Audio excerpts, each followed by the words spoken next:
오늘의 말씀의 제목은 하나님의 것은 하나님에게 드리라 하는 것입니다. 지난주에 가이사의 것은 가이사에게 드려라 하는 교훈을 우리가 생각해 보았다면, 오늘은 하나님의 것은 하나님께 드려라 라고 하는 것입니다. 돈에 가이사의 형상이 새겨져 있었습니다. 그것을 본 예수님은 묻는 사람들에게 가이사의 것은 가이사에게 바치라 그렇게 말씀을 하셨습니다. 이 세상의 나라는 가이사의 나라, 세상 임금의 나라이기 때문에 마땅히 가이사에게 세금을 바쳐야 합니다. 아마 이제 세상에 속한 사람들은 가이사에게 세금을 바치는 의무만 감당하면 되었지만, 믿음의 사람들은 하나님의 것을 바쳐야 하는 명령 하나 더를 수행해야 할 의무를 가지게 됩니다. 돈에 가이사의 형상이 새겨져 있는 것과 같이요, 우리 한 사람 한 사람에게는 하나님의 형상이 새겨져 있습니다. 고대 사회는요, 누구의 형상이 새겨져 있느냐에 따라서 소유권이 달라집니다. 소 한 마리에도 소유권을 상징하는 낙인을 찍습니다. 오늘 우리는 우리의 주인이 나도 아니요 하나님이다 라고 하는 뜻에서 우리가 하나님의 형상을 가진 존재라 말할 수 있습니다. 우리가 이 땅에 살아가는 동안에는 세상에서 주는 의무에도 모범적으로 최선을 다해서 누구보다도 충실해야 합니다. 그러나 근본적으로 우리가 충실해야 할 것은 하나님에 대한 의무입니다. 세상에 대한 의무가 하나님의 의무에 소속되어 있습니다. 그러나 어떤 때는 세상에 대한 의무와 하나님에 대한 의무가 대립될 때가 있습니다. 그 대립될 때에는 우리는 더 높은 차원의 의무인 하나님에 대한 의무를 먼저 수행해야 하는 것입니다. 오늘 예수님은 하나님의 것은 하나님께 바쳐라 라고 이렇게 말을 했는데요, 무엇이 하나님의 것인가 하는 것을 우리가 생각해 보고 배워야 하는 것입니다. 세상의 것은 무엇인가 라고 하는 것은 배우지 않아도 이 국가는요, 여러분들에게서 떼어갈 것을 다 떼어가기 때문에 안 배워도 됩니다.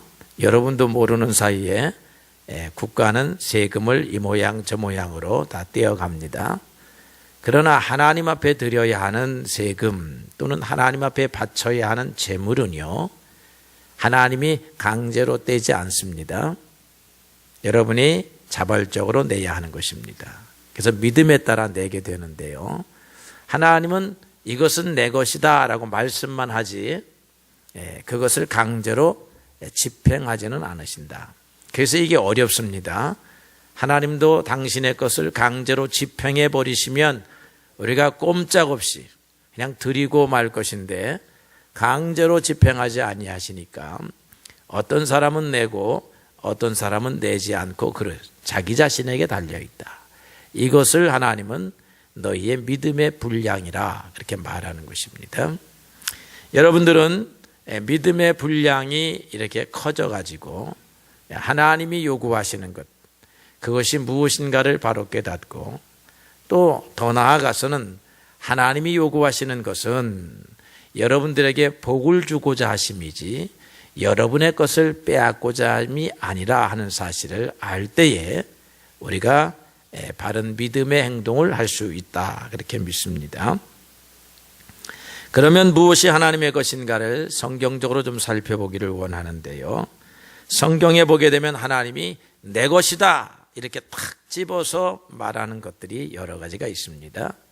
그 중에서 여러분들에게 세 가지만 소개합니다. 여러분들이 시험받지 않기를 바랍니다. 성경이 하나님이 내 것이라 하였으니 소개합니다. 첫 번째는 11조가 내 것이다 그렇게 말씀하셨습니다. 하나님께서요. 말라기를 보니까 사람이 어찌 하나님의 것을 도둑질하겠느냐. 그러나 너희는 나의 것을 도둑질하고도 말하기를 어떻게 주의 것을 도둑질하였나이까 하는도다. 그것이 무엇이냐? 11조와 봉헌물이다. 우리가 가진 모든 재물, 우리가 벌어들이는 모든 소득은요, 근본적으로 하나님의 것입니다. 믿음의 사람들은 이것을 인정하지요. 하나님께서 우리에게 재물 얻을 수 있는 능력을 주셨습니다. 그래서 우리가 거두어들인 모든 소득은 하나님의 것입니다 라고 인정해야 합니다. 그런데 하나님께서는 모든 당신의 것 가운데 특별히 이것은 나의 것으로 구별하라 라고 말씀을 하셨어요. 그것이 11조라고 하는 것입니다. 시간도 하나님의 것입니다. 그런데 나의 시간을 구별해 두라 라고 하는 것이 주일입니다. 공간도 다 하나님의 것입니다. 우주 공간이. 그러나 나의 것으로 꼭 구별해 두라 라고 하는 것이 이 성소입니다. 성전인 줄로 그렇게 압니다. 모든 것은 다 하나님의 것이지만 그래도 이 땅에서는 너희 것으로 사용하되, 그러나 그럼에도 불구하고 나의 것으로 꼭 구별해 두어야 할 것이 있다라고 명령을 하신 것입니다. 하나님께서는 이렇게 내 것을 나에게 바쳐라 라고 말씀하시면서 너희의 삶은 내가 책임진다 그렇게 약속을 하십니다. 말라기 3장 10절로 11절의 말씀, 만군의 여호와가 이르노라 너희가 온전한 11조를 창고에 들여 나의 집에 양식이 있게 하고 그것으로 나를 시험하여 내가 하늘 문을 열고 너희에게 복을 쌓을 곳이 없도록 붙지 아니하나 보라. 하나님의 약속이 기록되어 있습니다. 디모데전서 6장 17절에는요, 정함이 없는 재물에 소망을 두지 말고 오직 우리에게 모든 것을 후하게 주사 누리게 하시는 하나님께 소망을 두라 그렇게 말하고 있습니다.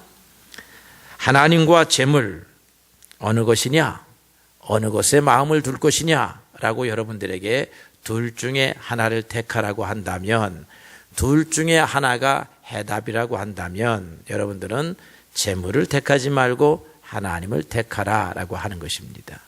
재물 안에는 하나님이 없을 수 있고 재물 안에는 악한 결과가 올 수 있지만 하나님 안에는 재물도 부귀도 공명도 있다라고 하는 것입니다. 우리가 구약의 족장 가운데 믿음의 조상 가운데 하나인 요셉은요, 재물에 관심을 두지 않았습니다. 총리가 되는 것에 관심을 두지 않았습니다. 하나님을 택하였더니 하나님께서 애굽의 모든 재산을 관리하는 총리로 삼으셨다라고 하는 것입니다. 부자가 되기를 목표하지 않았는데 부자가 된 것입니다. 권력자가 되기를 목표하지 아니했는데 권력자가 된 것입니다. 왜냐하면 소망을 하나님에게 두었기 때문이다라고 하는 것입니다. 그래서 하나님 앞에 오는 것은 세상을 버리고 세상을 의지하는 것을 버리고 하나님 앞으로 온다라고 하는 측면에서 회심이라고 합니다. 마음이 돌아섰다. 마음이 돌아선 것은 어디까지 돌아서야 하느냐라고 할 때에 우리 종교개혁자인 루터는 지갑까지 돌아서야 한다라고 그렇게 말하고 있습니다. 내 마음이 돌아서서 하나님을 향하였다라고 인정하고 싶으면 그 증거를 보여라. 그것이 너의 재물의 방향이 어디로 향하였는가 하는 것이다. 지갑이 회심해야 된다라고 하는 것입니다.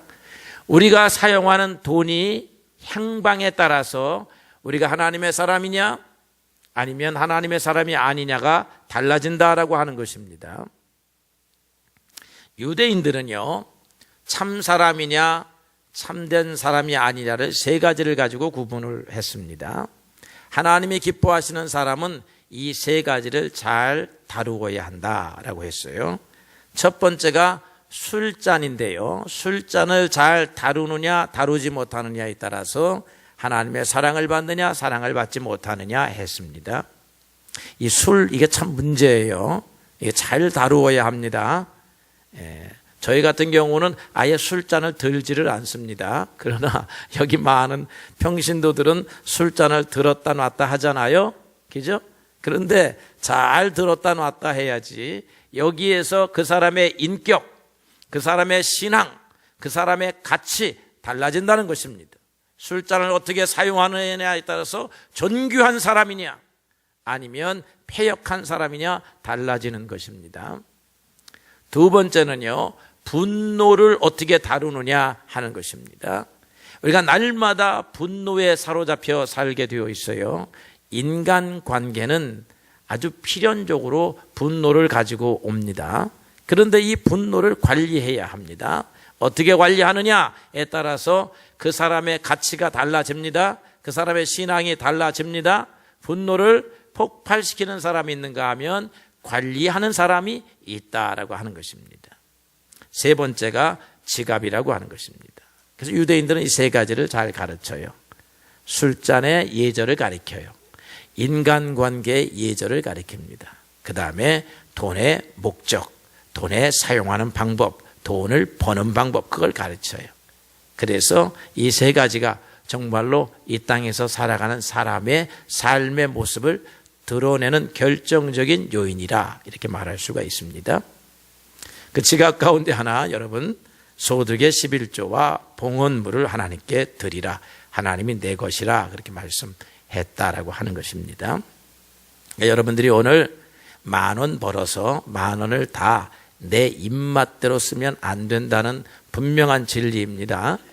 그 다음에 그 10,000원을 벌어서 11조를 하나님께 드리고 그 다음에 또 써야 할 것이 있습니다. 다 내가 쓰면 안 돼요. 10분의 9. 누구를 위하여 써야 하느냐 하면 부모를 봉양하기 위하여 써야 합니다. 성경에서는 네 부모를 공경하라 그렇게 말하고 있습니다. 그럼 부모 공경이 아침 저녁 문안 인사만 드리는 것이냐? 그게 아닙니다. 부모를 먹이고 입히고 부모에게 돈을 드리고 하는 것이다 하는 것입니다. 예수님이 이 사실을 복음서에서 지적을 했습니다. 어떤 사람들은 아마 많이 그랬던 것 같아요. 하나님 앞에는 봉헌을 잘한 것 같습니다. 그래서 너희들은 흔히 말하기를 하나님 앞에 드리느라고 돈이 모자랐습니다. 그러니까 부모님한테 드릴 것이 없습니다. 내가 하나님 앞에 드려서 더 이상 없습니다. 그게 고르반이라고 하는 뜻인데 고르반 하나님께 드렸습니다. 부모님한테 아쉽습니다. 드릴 게 없습니다. 이렇게 말을 하는 것은 아주 혼날 일이다 하는 것입니다. 그 인간의 교훈을 따라서 하나님의 법을 폐하는 것이라 그렇게 말을 했습니다. 미국에서 좀 살아보니까요. 미국은 자식들이 효자가 아니라 나라가 효자다라는 말을 합니다. 많은 노인 어르신들 65세가 되면요. 사회보장제도가 우리나라보다 비교할 수 없을 정도로 잘 되어 있습니다. 우리나라도 점점 잘 사는 나라가 되면 사회보장제도가 지금보다 훨씬, 지금 왜 우리가 포퓰리즘이라 그래서 왜 복지에만 신경 쓰느냐라고 하는데 가긴 가야 해. 현재 돈이 얼마냐 이게 문제여서 좀 그런 논란이 있습니다만은 가긴 가야 되는 거야. 여러분 65세 이상 되면 저 서구 나라들이라든가 미국처럼 어르신들한테 돈을 줘야 돼요. 돈을 줘야 돼서 잘 받아 쓰십니다. 그래서 어르신들은 나라에서 집도 무료로 주거나 아니면 아주 저렴하게 우리로 말하면 한 달에 한 5만 원 10만 원 정도 내면 아파트를 하나를 가져갈 수가 있습니다. 잘 살아요. 그래서 대한민국의 어르신들도 가서 보니까 다 잘 삽니다. 그리고 한 달에 평균 아무것도 나라에 기여하지 않아도 500불에서 600불을 받으시더라고요. 그러면 어르신들은 이 돈 받아가지고 또 뿐만 아니라 뭘 주느냐 하면 푸드 스탬프라고 한 달에 20만 원씩 음식을 사 먹을 수 있는 티켓을 줍니다. 그러니까 또 이렇게 저렇게 교회 가서 잡수시면 돈이 남습니다. 그래서 아주 저축을 잘 하시는 분들은 한 달에 300불, 400불, 우리 돈으로 3, 40만 원씩을 저금해서 살아요. 수십 년이 지나고 나면 이게 큰 돈이 됩니다. 그런데 그 큰 돈이 10,000불 되고 20,000불 돼서 큰 돈이 될 때 자식이 찾아오는 자식이 있어요. 아이고, 사업을 하다가 돈이 필요한데 은행 가기는 그렇고 가봐야 그렇고 그러니까 부모님에게 오면 꼭 1, 2만 불이 있는 거야. 그래서 그걸 홀라당 가져가는 아들이 있더라고. 천하의 불효자식들입니다. 그런데 그렇게 나라에서 주지만 꼭 한 달에 100불, 200불씩 부모님 몫으로 떼어주는 그런 아들도 있습니다. 이런 아들을 가진 이 어르신들은 아주 그냥 부유하게 삽니다. 그냥 이 사람 만나도 커피 사주고 점심 사주는 것도 아까워하지 아니하시고 그런다 이 말이죠. 부모에게 돈을 내야 돼요. 가져가면 안 됩니다. 성인이 되었으면 부모에게 반드시 부모의 몫의 돈을 드려야 하는 것이에요. 그게 부모를 공경하는 것입니다. 우리 젊은이들이 있으면 지금부터 부모에게 의지하지 말고 하나님께서 20세가 넘어가고 대학을 졸업하고 사회에 나가게 하셨으면 그때부터 빗자루 들고 열심히 쓸어서 하나님의 복을 받아서 부모도 먹일 수 있는 사람이 되어야 하는 것입니다. 그 다음에 더 나아가서는요, 가난한 사람들, 고아들, 과부들, 사회적 약자들, 또 내 주변의 일가, 친척, 형제들, 나를 찾아오면 내가 밥을 사야 하는 입장이 될 수밖에 없는 그런 사람들이 있습니다. 가난한 사람들에게도 돈을 내야 하는 것입니다. 그래서 성경에 보니까 크게 우리의 돈은 4등분해야 합니다. 4등분. 첫째는 하나님께 11조를 드려야 되고, 두 번째는 부모에게 11조 정도 드려야 되고, 세 번째로는 10의 1 정도는 내가 가난하고 어려운 사람들 때가 돼서 하나님이 나에게 감화와 감동을 주면 도와줘야 되겠다라고 하는 것입니다. 여러분, 그러니까 10,000원을 벌면 하나님께 1,000원, 부모에게 1,000원, 그 다음에 어려운 가난한 사람들 만날 때마다 또는 이 모양 저 모양으로 도울 돈 1,000원 하고 얼마를 써요? 나머지는 이제 7,000원을 가지고 자녀도 먹이고 여러분 옷도 사고 여러분 또 저축도 하고 노후도 이렇게 준비하고 그렇게 하는 것입니다. 사실 믿음으로 자녀들을 잘 키웠으면 노후 걱정할 필요가 없어요. 오늘날 노후를 걱정하는 세대가 됐습니다. 옛날 우리 돈을 못 버는 시대에는 노후 걱정 안 했는데 이게 돈의 사회가 되니까 노후 걱정을 하게 됐어요. 자식에게 줘야 되느냐 말아야 돼. 절대로 주지는 마시고 받아야 됩니다. 자식들한테. 자식들이 이제 20년 30년 키워서 장가 보내가지고 독립해서 부모를 떠났습니다. 그때부터는 무조건 받아야 되는 것입니다. 그럼 안 받으면 어떻게 되느냐, 안 주면 어떻게 알겠어요? 기도하는 수밖에 없지. 그런 자녀가 되라고 기도하는 수밖에 없는, 그게 하나님이 만들어 놓으신 질서예요. 질서. 그래서 여러분, 받는 것보다 주기를 기뻐하시고요, 주는 자가 복되다 하는 것을 인정하고요, 이렇게 주려고 할 때에 하나님이요 넘쳐서 흔들어 주신다라고 하는 사실을 믿으시기를 바랍니다. 첫 소산물로 하나님을 공경하라. 하나님께서 내 창고를 채우시리라. 그렇게 말씀하셨습니다. 부모에게 주는 것도 하나님 앞에 드리는 것과 동일하게 취급하시고, 가난한 자들에게 주는 것도 하나님에게 주는 것과 동일하게 취급하셔서 하나님이 거기에 30배, 60배, 100배로 여러분의 삶을 책임지시고 도우실 줄로 그렇게 믿습니다. 그래서 돈은 여기서 끝내겠습니다. 돈은 이래저나 저러나 시험이 되니까. 그 다음에 하나님이 안식일이 내 것이라 그랬습니다. 안식일, 오늘날로 말하면 주일입니다. 왜 안식일이 주일이냐 하는 것은 다음에 공부하고, 주일을 하나님께 드려라. 이사야서 보니까요, 만일 안식일에 내 발을 금하여 내 성일이라, 당신의 날이라, 그렇게 말씀하셨다 이 말이에요. 모든 시간이 다 하나님의 것이지만 하나님은 특별히 안식일, 주일을 구별해서요 당신의 시간으로 정해 놓으셨습니다. 오늘 이 시간이 여러분의 시간이 아니라는 것입니다. 하나님의 시간입니다. 하나님 앞에 나와야 할 시간입니다. 하나님 앞에 봉사해야 할 시간입니다. 기도해야 할 시간이요, 찬양해야 할 시간이라고 하는 것입니다. 오늘 이 자리에 나온 것만 가지고도 참으로 감사함을 금할 길이 없습니다. 그러나 한 걸음 더 나아가야 합니다. 하나님은 여러분들에게 시간 가운데 봉사할 시간을 떼어놓으라 말씀하십니다.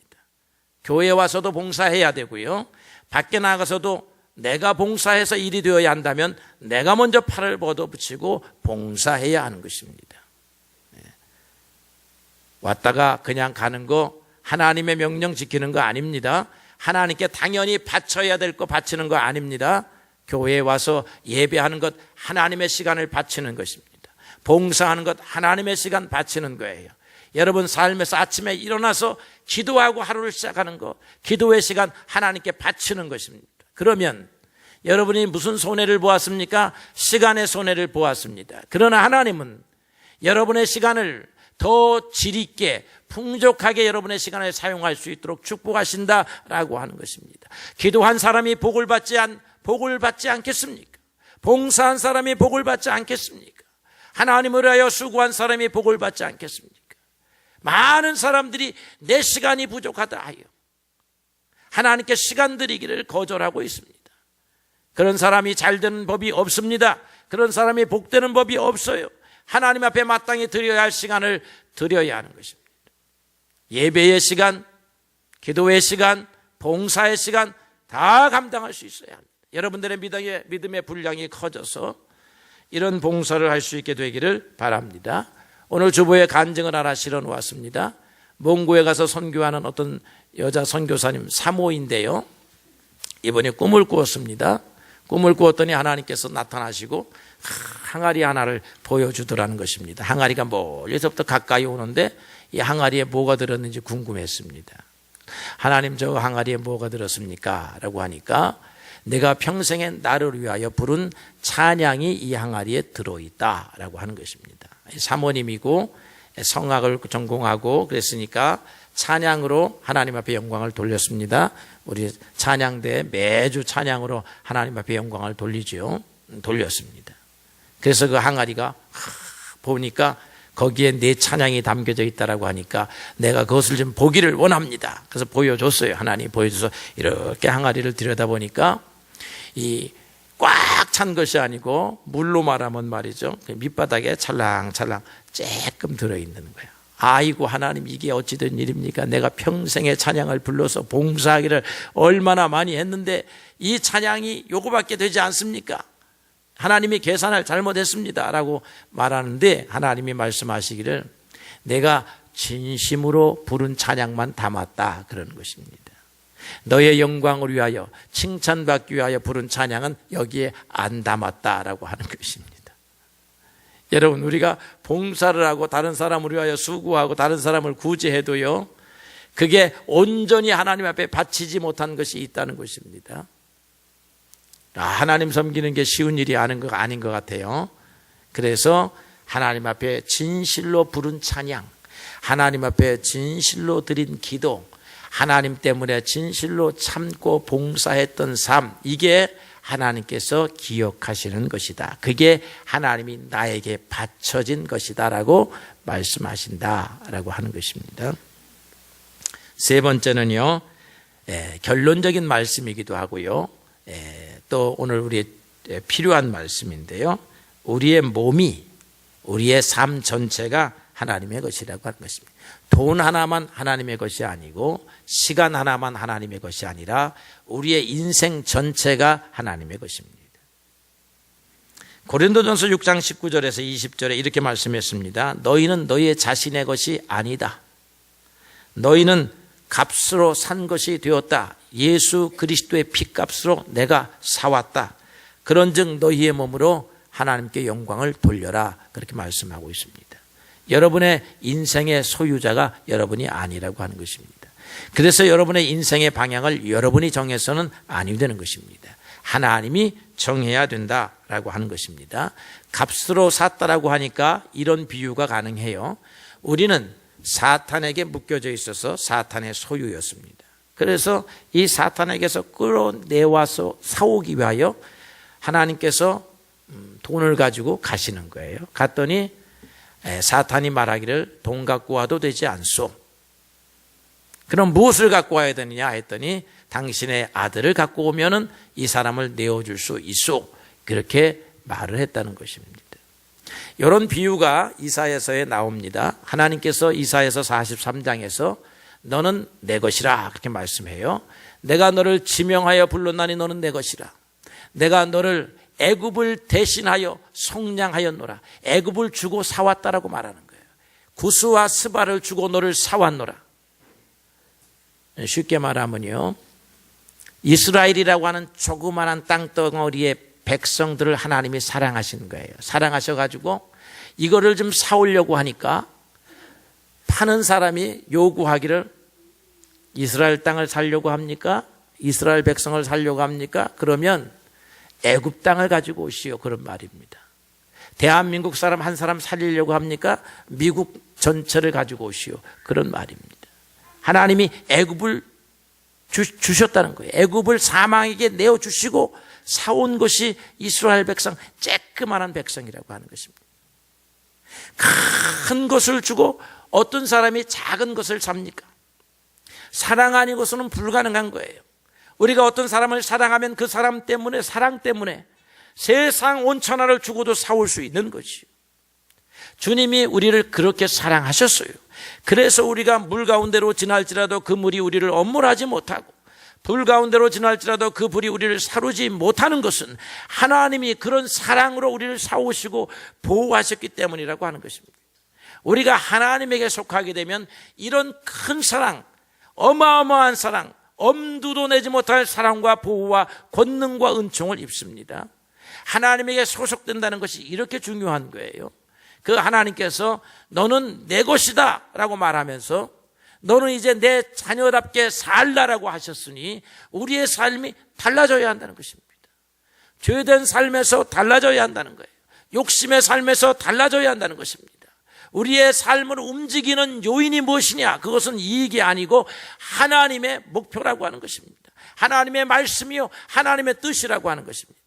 우리가 오늘 한 걸음 내딛는 것도 하나님의 뜻에 의해서 내딛는 것이지 내 욕심과 내 이득 때문에 내딛는 것이 아니라고 하는 것입니다. 내 결정, 내 판단이 그렇다라고 하는 거예요.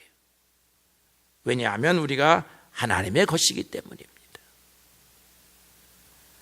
우리를 산 제물로 하나님 앞에 드려야 되는 것입니다. 그래서 사도 바울은 로마서 12장에서요 그러므로 형제들아 내가 하나님의 모든 자비하심으로 너희를 권하노니 너희의 몸을 하나님이 기뻐하시는 거룩한 산 제물로 드리라. 하나님 나의 삶을 마음대로 하십시오. 내 삶은 내가 처분할 수 있는 것이 아니라 하나님만이 처분할 수 있습니다. 처분의 가능성은 하나님이 갖고 계십니다 하고 하나님께 내어드리는 것입니다. 그러면 하나님께서 우리의 삶을 당신의 것으로 사용하신다라고 하는 것입니다.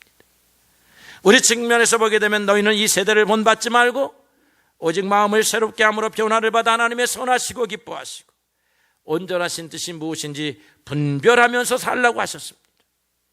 하나님의 뜻을 분별하여 살아가야 하는 것이 우리의 의무입니다. 그것이 하나님께 드려야 할 것들이라고 하는 것입니다. 오늘 이 아침에 여러분들에게 세 가지만 강조했습니다. 여러분, 재물이 하나님의 것입니다. 시간이 하나님의 것입니다. 여러분의 인생이 하나님의 것입니다. 초점을 하나님에게 맞출 수 있게 되기를 주님의 이름으로 축복합니다.